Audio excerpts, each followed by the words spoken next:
अस्सलाम वालेकुम students, today I am going to discuss the topic that is oxides of chlorine. तो students, जैसे कि मैंने आप लोगों से प्रीवियस लेक्चर में ऑक्साइड्स ऑफ क्लोरीन को डिस्कस किया था, तो आज के लेक्चर में मैं आप लोगों से ऑक्साइड्स ऑफ क्लोरीन को डिस्कस करने जा रही हूँ।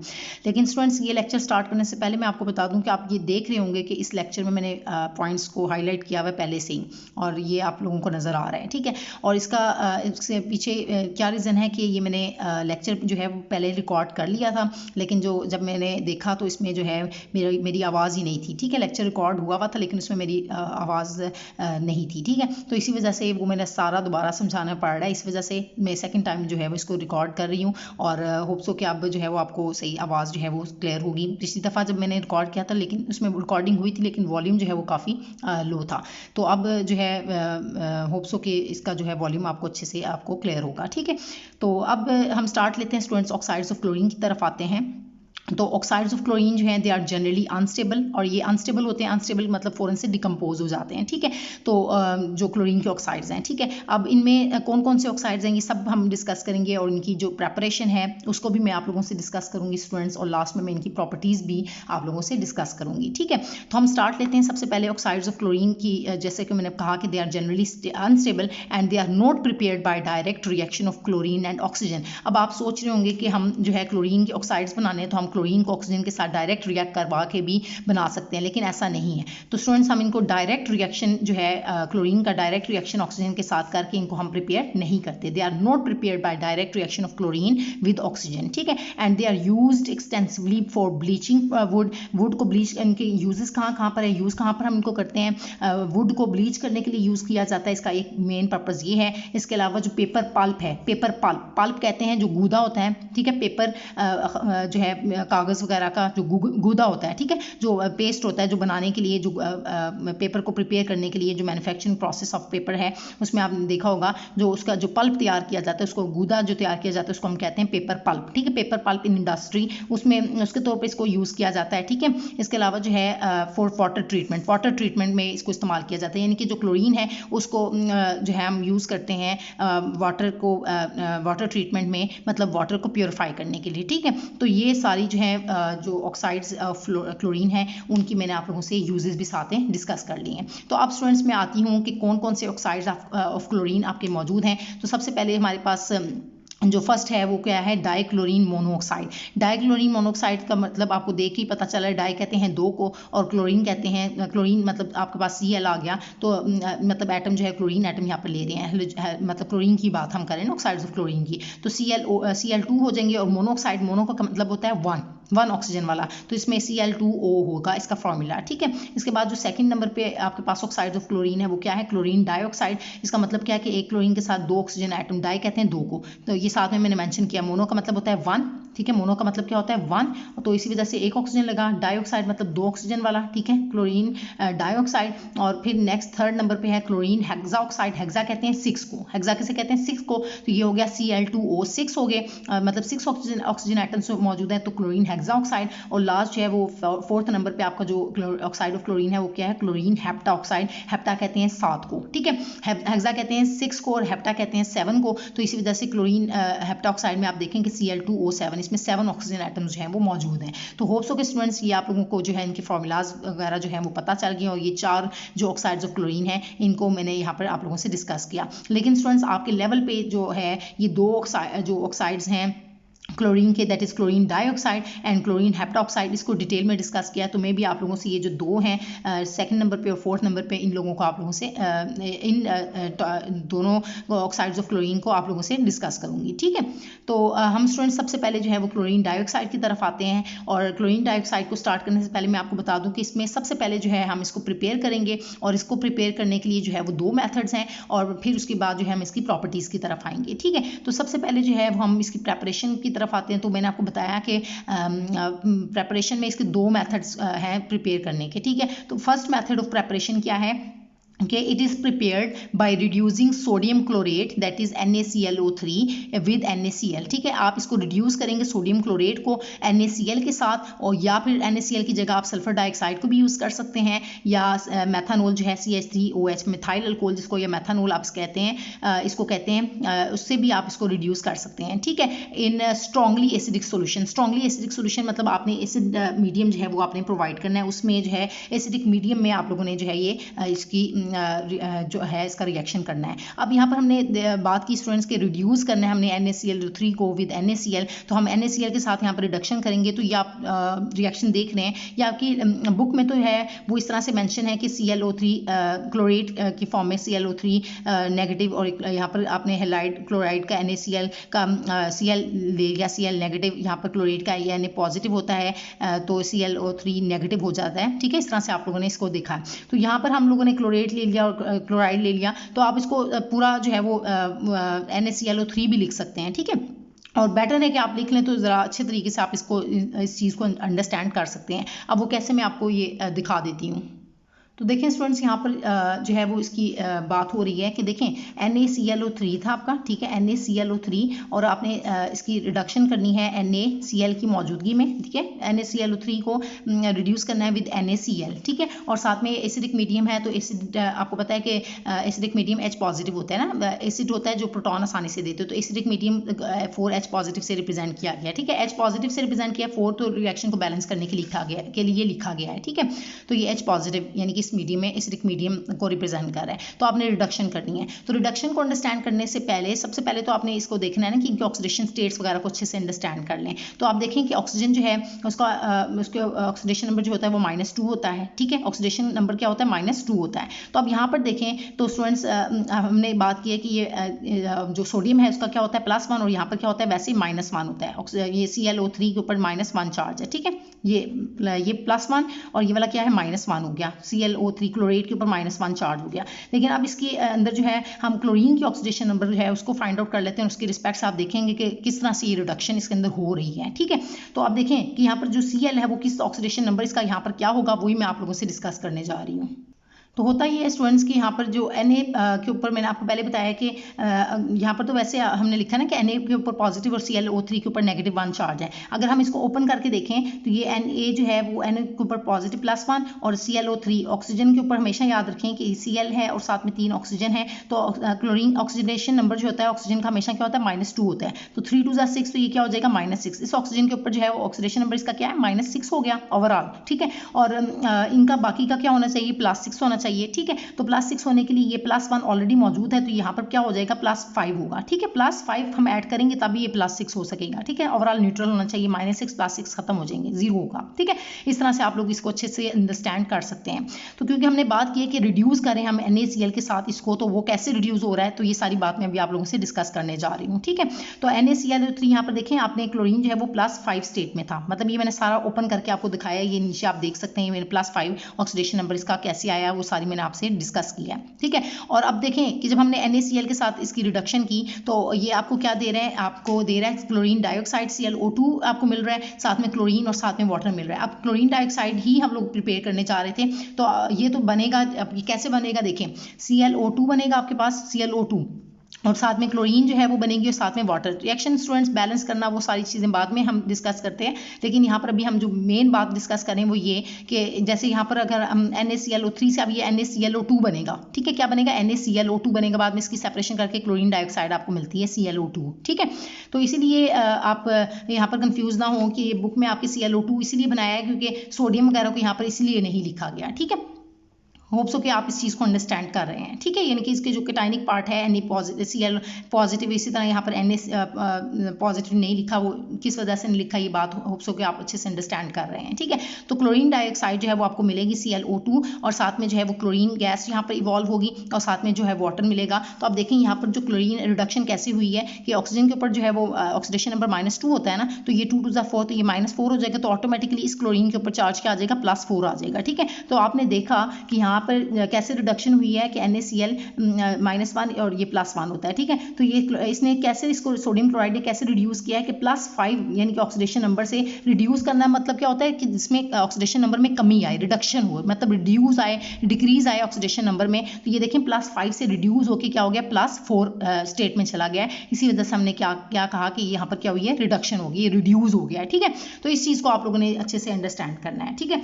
तो ये स्टूडेंट्स हम लोगों ने रिएक्शन को देख लिया कि रिडक्शन कैसे हुई। तो होप सो कि ये आपको पॉइंट जो है वो क्लियर हो गया कि ये +5 स्टेट से किधर गया, +4 स्टेट में होके ये रिडक्शन हो गई है विद NaCl और स्ट्रांगली एसिडिक सोल्यूशन में हुई है। अब रिएक्शन को बैलेंस करने के लिए जो है ये यहाँ पर 2 और ये 4 और यहाँ पर भी 2 और ये 2 लगा, और इसको बैलेंस करके भी मैं आपको दिखा देती हूँ कि देखिए यहाँ पर क्लोरीन जो है वो 2 ये है और 2 ये हैं, 4 क्लोरीन है, तो यहाँ पर 2 क्लोरीन ये और 2 ये हो गए, 4 क्लोरीन एटम्स मौजूद हैं, तो ये बराबर होगी, इक्वेशन बैलेंस्ड है। इसी तरह हाइड्रोजन यहाँ पर 4 हैं, तो यहाँ पर देखें H2O निकलता है अगर, तो यहाँ पर हाइड्रोजन कितने हैं, सिर्फ H2O अगर हम लगाएं तो 2 हाइड्रोजन थे, तो यहाँ पर इसी वजह से हमने 2 पीछे लगाया ताकि रिएक्शन बैलेंस्ड हो जाए। तो 2 to the 4 हाइड्रोजन यहाँ पर भी बैलेंस्ड है। और ऑक्सीजन देखें यहाँ पर, तो ऑक्सीजन कितने 3 to the 6 ऑक्सीजन है, तो यहाँ पर ऑक्सीजन देखें तो कितने हैं 2 to the 4 और यहाँ पर 2 ऑक्सीजन ये मौजूद हैं, तो ये क्या हो गए 6 ऑक्सीजन एटम्स मौजूद हैं। तो आपका इक्वेशन जो आपकी इक्वेशन है वो आपकी बैलेंस्ड है। ये स्टूडेंट्स मैं हमेशा बताती हूँ स्टूडेंट्स, कुछ ऐसा होता है कि कुछ स्टूडेंट्स ना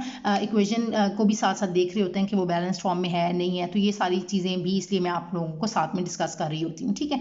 तो ये आपको होप्सो के जो है वो पॉइंट क्लियर हो गया कि हम लोगों ने किस तरह से जो है वो क्लोरीन जो डाइऑक्साइड है उसको हम प्रिपेयर करते हैं, ये इसका फर्स्ट मेथड है, ठीक है।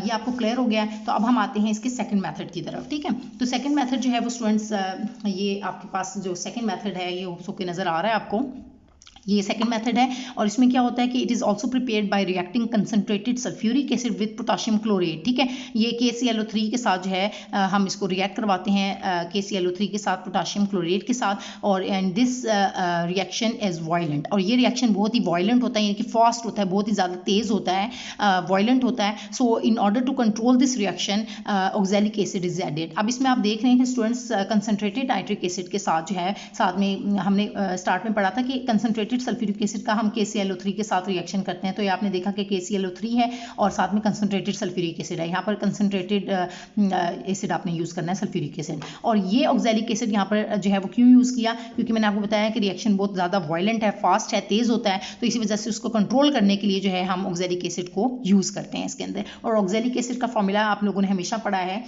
ज़्यादातर आप लोगों ने इस फॉर्म में इसको देखा है कि COOH, फिर बॉन्ड कार्बन के टू कार्बन सिंगल बॉन्ड होता है, ठीक है, एक सिंगल बॉन्ड है, फिर COOH होता है, तो ये फॉर्मूला होता है ऑक्सैलिक एसिड का, जिसको आप स्टूडेंट COOH होल ट्वाइस की फॉर्म में भी लिख सकते हैं, या फिर आप इसको H2C2O4 की फॉर्म में भी लिख सकते हैं, जैसे कि आपने देखा कि इस इक्वेशन में मैंने इस फॉर्म में लिखा हुआ है। तो अक्सर स्टूडेंट्स जो है वो कंफ्यूज भी हो जाते हैं कैसे ये एसिड है। तो आप देख लें कि यहाँ पर भी 2 हाइड्रोजन है और 2 कार्बन है और 4 ऑक्सीजन, तो H2C2O4 इस फॉर्म में भी आप इसको मेंशन कर सकते हैं। तो जिस फॉर्म में भी आप चाहें तो आप इसको मेंशन कर सकते हैं, आप कंफ्यूज ना हो, ठीक है। तो इसलिए इस फॉर्म में मेंशन किया है कि अक्सर स्टूडेंट्स को वो इस तरह से फॉर्मूला दे दिया जाता है और पूछा जाता है कि ये क्या है, तो वो बता नहीं सकते, ठीक है। तो इसलिए आपने इसको इस फॉर्म में भी आपको पता होना चाहिए कि ये ऑक्सैलिक एसिड है।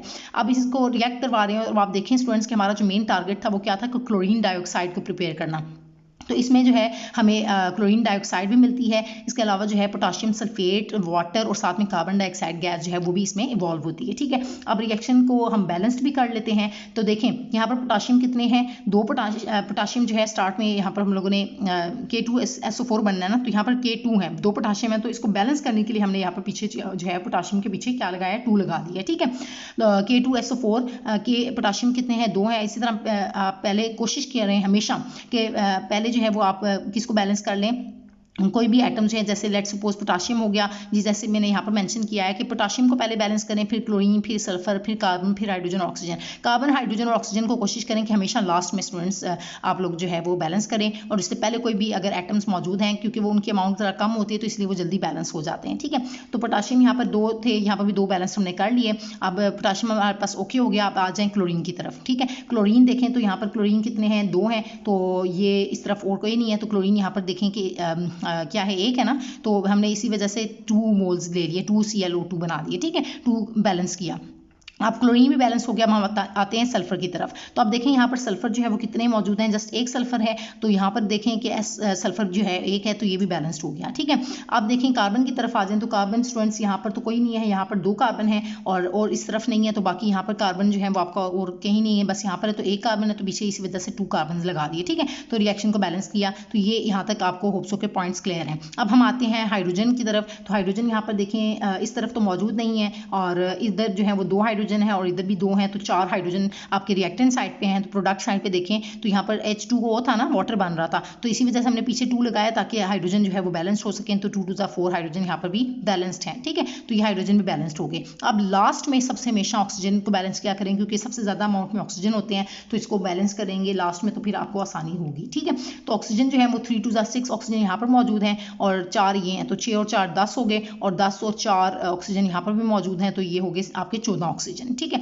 अब यहाँ पर देखें तो 4 ये हैं और 2 ये हैं, 5 6, और 6 के बाद ये 2 to the 4 4 ये हैं, तो ये कितने हो गए 10 हो गए, और 6 और 4 10, और फिर 2 to the 4 ये आपके हो गए पूरे 14 ऑक्सीजन। तो ये इस तरह से इक्वेशन जो है स्टूडेंट्स आपकी बैलेंस्ड हो गई है। होप्स हो कि यहाँ तक आपको कोई भी कंफ्यूजन नहीं है। अब हम आते हैं प्रॉपर्टीज़ की तरफ। जो आपकी क्लोरीन डाइऑक्साइड है, इनको 2 मेथड्स के थ्रू हमने प्रिपेयर भी कर लिया है। प्रेपरेशन के बाद मैंने आपको बताया था कि हम इसकी प्रॉपर्टीज़ की तरफ आएंगे। तो प्रॉपर्टीज़ की तरफ आते हैं। तो फर्स्ट प्रॉपर्टी क्या है कि it is a pale yellow gas. ये जो आपकी क्लोरीन डाइऑक्साइड है ये क्या है, पेल येलो कलर की गैस है, पेल येलो कलर की गैस है। और सेकेंड पॉइंट क्या है इसकी प्रॉपर्टी में कि ऑन वार्मिंग जब आप इसको हीट करते हैं it explodes into chlorine and oxygen gas. तो ये एक्सप्लोड होकर क्लोरीन और ऑक्सीजन गैस में कन्वर्ट हो जाती है, और इसको रिएक्शन के थ्रू यहाँ पर मैंने शो भी किया है। ये आप देख सकते हैं कि ClO2 जो है, यहाँ पर मैं ज़रा इसको डार्क कर लेती हूँ सही तरह से ताकि आपको नज़र आ सके। तो जब हम इसको हीट करते हैं तो ये एक्सप्लोड होकर क्लोरीन गैस में कन्वर्ट हो जाती है और साथ में ऑक्सीजन गैस में। ठीक है, दोनों गैसेज हैं, ये आप देखेंगे, ये ऑक्सीजन गैस और क्लोरीन गैस में कन्वर्ट होती है। अब रिएक्शन को बैलेंस करने के लिए स्टूडेंट्स हम लोगों ने यहाँ पर जो है वो 2 लगा देते हैं। देखें ClO2 है तो क्लोरीन गैस, Cl2 है ना क्लोरीन गैस के लिए Cl2, तो यहाँ पर 2 है, यहाँ पर जबकि 1 था, तो इस वजह से मैंने पीछे 2 लगाया। तो 2Cl यहाँ पर बैलेंस है। ऑक्सीजन को बैलेंस करें तो यहाँ पर 2 to the 4 ऑक्सीजन है, जबकि यहाँ पर 2 ऑक्सीजन है, तो यहाँ पर भी 2 लगा देंगे। ठीक, फिर जो है वो आपकी इक्वेशन बैलेंस हो जाएगी। 2 मोल्स ऑफ ऑक्सीजन जो है वो यहाँ से ऑक्सीजन गैस 2 मोल्स हैं वो रिलीज होंगे। ठीक है, तो ये एक्सप्लोड होके क्लोरीन और ऑक्सीजन गैस में जो है वो एक्सप्लोड होके क्लोरीन और ऑक्सीजन गैस में जो है वॉल्व होंगे। ठीक है, तो होप्स हो कि यहाँ तक जो है स्टूडेंट्स आपको दोनों प्रॉपर्टीज़ जो है वो क्लियर हो गई हैं। अब नेक्स्ट जो है it is soluble in water, water में सॉल्युबल होते हैं, ये बात आपने याद रखनी है। और इसके बाद जो है नेक्स्ट प्रॉपर्टी क्या है कि it is stable in dark, dark में जो है ये स्टेबल होते हैं, जबकि अगर हम बात करें कि अगर लाइट अगर हम प्रोवाइड करेंगे तो ये अनस्टेबल हो जाएंगे। ठीक है, सो ये बात आपने याद रखनी है प्रॉपर्टी में कि it is stable in dark but it is unstable in light, light में ये अनस्टेबल हो जाते हैं। ठीक है, हो जाती है ClO2 यानी कि जो आपकी क्लोरीन डाइऑक्साइड गैस है वो। उसके बाद जो है नेक्स्ट प्रॉपर्टी क्या है इसकी कि it decomposes slowly in water, water में जो है ये डिकम्पोज हो जाती है आहिस्ता आहिस्ता, और डिकम्पोज होकर ये किस में कन्वर्ट हो जाती है HCl में एंड HClO3 में। ठीक है, इसके लिए इक्वेशन लिखी गई है स्टूडेंट्स, जो कि अभी बैलेंस्ड फॉर्म में नहीं है, लेकिन इसको मैं भी आपको बैलेंस्ड भी करके दिखाती हूँ कि ये किस तरह से बैलेंस्ड होगी। ठीक है, तो देखें पहले हम हमेशा कोशिश करें कि आप इसको 2 से बैलेंस करें, फिर 3, फिर 4, फिर 5 और फिर इस तरह से 6 पे। तो मैं इसको बैलेंस फॉर्म में एक दफ़ा लिख देती हूँ ताकि आप लोग जो है इसकी प्रॉपर बैलेंस फॉर्म यहाँ पर देख लें। तो ये आपकी क्लोरीन डाइऑक्साइड है, यही बात अभी मैंने की है ना कि क्लोरीन डाइऑक्साइड जो आपके ClO2 है, इसको जब हम वाटर में डालते हैं स्लोली तो ये डिकम्पोज होकर HCl और HClO3 में कन्वर्ट हो रही है। आप देखें कैसे कि 2 मोल्स हमने नहीं लेने यहाँ पर, मैंने आपको पहले बताया कि इक्वेशन जो है वो यहाँ पर बैलेंस फॉर्म में नहीं लिखी गई है, क्योंकि स्टूडेंट्स ये आपकी जो बुक है उसमें तो ये इक्वेशंस, ये जो रिएक्शंस हैं ये बैलेंस, ये वहाँ पर मेंशन ही नहीं है। ये मैं आपको बैलेंस करके दिखा रही हूँ और रिएक्शन लिख के दिखा रही हूँ आपको प्रॉपर। तो यहाँ पर आपने 2 मोल्स की जगह जो है मैंने ये 2 के साथ पहले करवाया, फिर 3 के साथ, 4 के साथ, तो फिर 5 के साथ और 6 के साथ। तो 6 जब हम लेते हैं तो तब जाके आपकी इक्वेशन जो है वो बैलेंस्ड होती है। तो यहाँ पर आप लेंगे 6 जो है मोल्स ऑफ क्लोरीन डाइऑक्साइड और साथ में 3 मोल्स ऑफ वाटर लेंगे। ठीक है, फिर इक्वेशन को हम देखेंगे भी कि बैलेंस कैसे हो रही है। तो फिर आपको जो है वो आपको 1 मोल ऑफ HCl मिलेगा। ठीक है, ये HCl में यहाँ पर आपने कोई भी 2 मोल्स नहीं लगाने। ठीक है, HCl का 1 मोल यूज़ होगा और HClO3 ऑब्टेन होगा, और HClO3 जो है इसके आपको 5 मोल्स जो हैं वो मिलेंगे। ठीक है, यहाँ पर आप पहले से लिख लें 5, फिर हम इक्वेशन को देखते भी हैं कि ये बैलेंस्ड कैसे हो रही है। ठीक है, ये 6 है, ये 3 है, ये 1 ही है, इसके पीछे कुछ भी नहीं लगा हुआ, ठीक है। और 1 मतलब कुछ नहीं लिखा तो मतलब 1 है, 1 मोल है, और साथ में ये 5 है, ठीक है, 5 लगा दिया। तो अब इक्वेशन को हम बैलेंस करते हैं। तो यहाँ पर देखें क्लोरीन, ऑक्सीजन और हाइड्रोजन ही मौजूद है, तो हम इसी को अब बैलेंस करेंगे। तो सबसे पहले हम क्लोरीन को बैलेंस कर लेते हैं और फिर हाइड्रोजन और ऑक्सीजन को, ठीक है। तो क्लोरीन देखें यहाँ पर कितने हैं, 6 हैं, तो यहाँ पर क्लोरीन क्या है, 1 है, और यहाँ पर कितने हैं क्लोरीन, ये 5 है, ठीक है। 5 क्लोरीन और 6, तो ये 6 बैलेंस्ड हो गए। तो आपने इक्वेशन को बैलेंस कर लिया दोनों साइड पे क्लोरीन को। अब हाइड्रोजन की तरफ आते हैं। तो हाइड्रोजन कितने हैं, यहाँ पर 3 2 6 है हाइड्रोजन, तो एक हाइड्रोजन यहाँ पर है और 5 हाइड्रोजन यहाँ पर है, तो ये 6 हाइड्रोजन यहाँ पर बैलेंस्ड है, तो ये आपको मिल गया। अब लास्ट में ऑक्सीजन रह गया, तो ऑक्सीजन कितने हैं, 6 2 12 और 3 ये 15 हो गए। और यहाँ पर देखें तो 5 3 15, इसमें कोई भी ऑक्सीजन नहीं है, तो ये 5 3 15 ऑक्सीजन मौजूद है। तो ये आपकी इक्वेशन जो है स्टूडेंट्स इस फॉर्म में, ये आपकी इक्वेशन बैलेंस्ड फॉर्म में मैंने लिख दी है। मैंने आपको ये पहले ही बता दिया कि आपकी बुक में जो है वो इक्वेशन मेंशन नहीं है, लेकिन यहाँ पर मैंने ये इक्वेशन भी मेंशन कर दी और साथ में ये इसकी बैलेंस्ड फॉर्म भी में इक्वेशन जो है वो लिख दी है, ताकि आप लोगों को कोई भी कंफ्यूजन ना हो। और लास्ट इसकी जो प्रॉपर्टी है वो क्या है कि इट इज़ पैरामैग्नेटिक। पैरामैग्नेटिक किसे कहते हैं, जिसके अंदर जो है वो ऑड नंबर ऑफ इलेक्ट्रॉन्स मौजूद हों, या आप कह सकते हैं कि odd number of unpaired electrons मौजूद हों, ठीक है। अनपेयर्ड इलेक्ट्रॉन्स, पैरा कहते हैं ना, पैरामैग्नेटिक सब्सटेंस क्या होता है, जिसके अंदर ऑड नंबर ऑफ इलेक्ट्रॉन्स, यानी कि अनपेयर्ड नंबर ऑफ इलेक्ट्रॉन्स, जो अनपेयर्ड इलेक्ट्रॉन जिसके अंदर मौजूद हो ना, तो ऐसे सब्सटेंसेस को हम क्या कहते हैं, पैरामैग्नेटिक कहते हैं। तो ये अनपेयर्ड है, अब वो कैसे मतलब ये इसमें पैरामैग्नेटिक है, मतलब इसके अंदर अनपेयर्ड इलेक्ट्रॉन मौजूद है, तो वो कैसे, तो यही बात मैं आप लोगों से डिस्कस करने लगी हूँ। तो देखें हमारे पास क्या है, क्लोरीन डाइऑक्साइड की हम बात कर रहे हैं। तो क्लोरीन के अंदर जो है वो कितने इलेक्ट्रॉन्स होते हैं, 17 इलेक्ट्रॉन्स होते हैं, ठीक है। मतलब अगर हम इनके अंदर बात करें क्लोरीन के अंदर, तो 17 इसका एटॉमिक नंबर है। तो कितने इलेक्ट्रॉन्स होते हैं इसके अंदर, 17 ही इलेक्ट्रॉन्स होते हैं। और ऑक्सीजन जो है वो उसका एटॉमिक नंबर 8 है, तो कितने इलेक्ट्रॉन्स होते हैं उसके अंदर, एक ऑक्सीजन में 8 इलेक्ट्रॉन्स और दूसरे वाले ऑक्सीजन में भी 8 इलेक्ट्रॉन्स होंगे, तो टोटल कितने हो जाएंगे, 16 इलेक्ट्रॉन्स, ठीक है। 17 ये क्लोरीन के हैं और ऑक्सीजन के ये 16 की है, एक ऑक्सीजन के 8 और दूसरे वाले ऑक्सीजन के भी 8 हो गए, तो 16 हो गए। और 16 और 17 को ऐड करें तो स्टूडेंट्स ये बनते हैं 33। कितने बनते हैं, 33। टोटल कितने बनते हैं, 33 इलेक्ट्रॉन्स। तो आप देखें कि 32 इलेक्ट्रॉन्स तो वो पेयर्ड हो जाएंगे, ठीक है। मतलब 32 इलेक्ट्रॉन्स पेयर्ड फॉर्म में होंगे, लेकिन आप एक इलेक्ट्रॉन जो होगा वो क्या होगा, अनपेयर्ड रहेगा, ठीक है। यहाँ से मैं आपको ये बता रही हूँ कि 32 इलेक्ट्रॉन्स तो पेयर्ड की फॉर्म में आ गए ना, पेयर की फॉर्म में आ गए, लेकिन एक इलेक्ट्रॉन जो है वो क्या होगा, अनपेयर्ड होगा। मतलब एक इलेक्ट्रॉन जो है वो ऑड, मतलब नंबर ऑफ इलेक्ट्रॉन्स इसके अंदर मौजूद है ना, तो एक इलेक्ट्रॉन जो है वो अनपेयर्ड है। सो इसी वजह से हम क्या कह रहे हैं कि ये क्या है, पैरामैग्नेटिक है। तो होप सो कि स्टूडेंट्स आपको ये प्रॉपर्टी भी इसकी अच्छे से क्लियर हो गई है। अब हम आते हैं नेक्स्ट पॉइंट की तरफ। तो नेक्स्ट पॉइंट में स्टूडेंट्स हम इसकी जो है यूजेस को डिस्कस कर लेते हैं। तो यूजेस की तरफ आते हैं।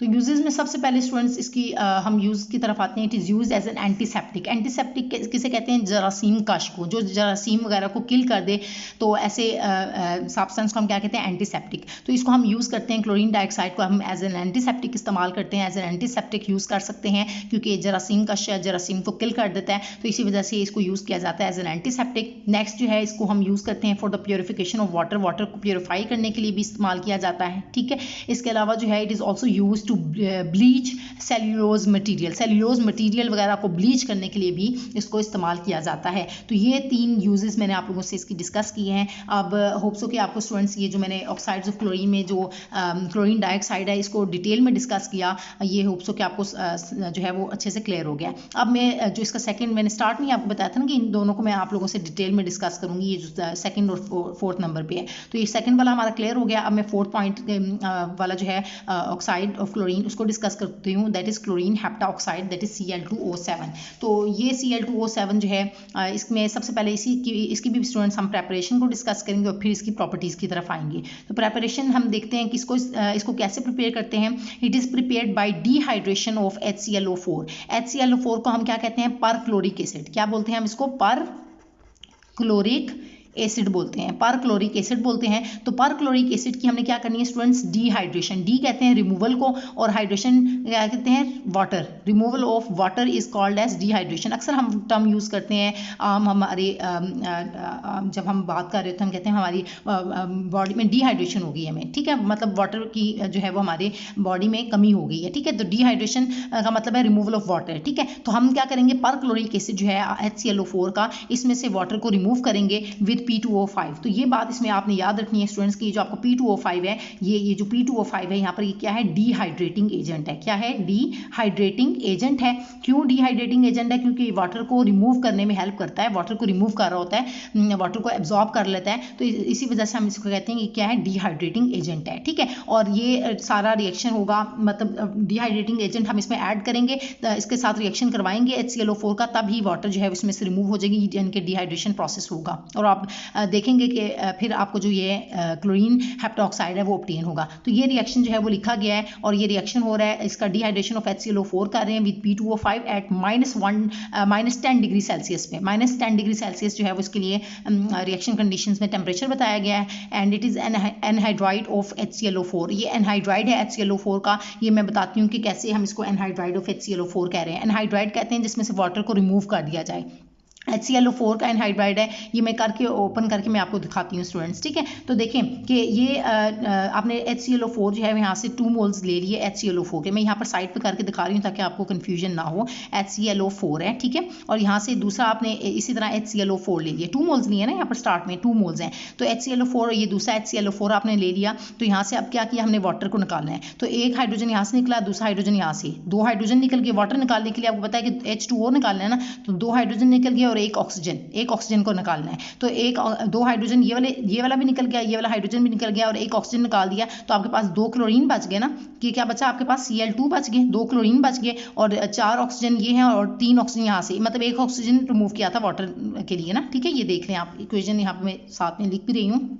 H2O, एक वाटर निकल गया, तो 2 हाइड्रोजन यहाँ से ये वाले निकल गए, रिमूव हो गए ये वाले 2 हाइड्रोजन, और एक ऑक्सीजन यहाँ से रिमूव किया, तो मतलब ये 3 ऑक्सीजन बच गए ना। तो ये बचा क्या आपके पास, Cl2 और O4 ये, और 3 यहाँ पर ऑक्सीजन, तो ये बच गए Cl2O7। तो ये इस तरह से आप लोग इसको प्रिपेयर करते हैं। तो आपने देखा कि Cl2O7 भी प्रिपेयर हो गया, और वाटर इसमें से जब रिमूव हो गए तब जो है वो आपको क्लोरीन हेप्टॉक्साइड ऑब्टेन होता है। ठीक है, और साथ में जो है ये आपका जो P2O5 है, आपका जो डिहाइड्रेटिंग एजेंट जो आपने यूज़ किया, इसके रिजल्ट साथ में आपको जो है वो फास्फोरस एसिड जो है वो भी ऑब्टेन हो रहा है।